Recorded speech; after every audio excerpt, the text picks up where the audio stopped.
Sasa wanakwambia tu miguu yenyewe imeenda kushoto. Unaona sasa? Wa ulimwengu wananitukana. Bwana nikawafuate tu. Bwana Yesu asifiwe sana. Ni kwa nini? Kwa sababu umesalenda, umekubali. Mungu akubariki sana.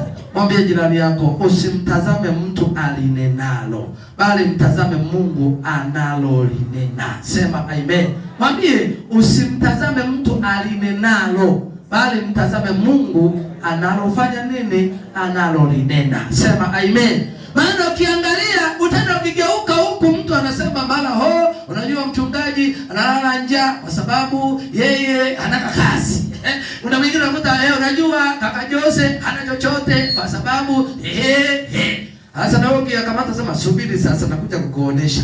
Hapana, sisi ni mali ya Baba. Mimi ni mali ya Baba. Nimeshazoea. Hata Yesu alimuita aliiba mbao, lakini yeye hakumfuata yule aliyeiba mbao. Alimwambia tena, mama mmoja akamfuata akamwambia Bwana, kunywa maji maana wamekutendea isiyostahili. Akamwambia, mama usinililie mimi sijafanya kosa lolote, sijatenda dhambi yoyote. Jililie wewe na familia yako ambayo mmejaa dhambi, mmejaa shida, mmejaa nafasi ya kutokuwa na Mungu. Lakini mimi ninayoenda kuyafanya ili ulimwengu upate kusadiki na kupata kuamini na kupata kukombolewa. Na ndio maana Yesu alikuwa anajijua, Yesu alikuwa anajitambua. Na wewe lazima utakiwa ujitambue, unatakiwa ujielewe. Watu walikusema vibaya, sema asante Yesu. Wananisema vibaya kwa sababu ndani mwangu nina Mungu. Sema amen. Watu wakikusema mazuri, na maana ukikuta wanakusifia sana.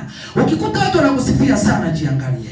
Inawezekana wote wanakupoteza. Mungu akubariki sana. Lakini ukikuta watu wanakupiga mawe, ukikuta mwembe wenye matunda mazuri, ukikuta mwembe umebeba maembe mazuri yanayong'aa hivi, ndio unashambuliwa kwa mawe. Kila mtu anapopiga anaangalia jicho.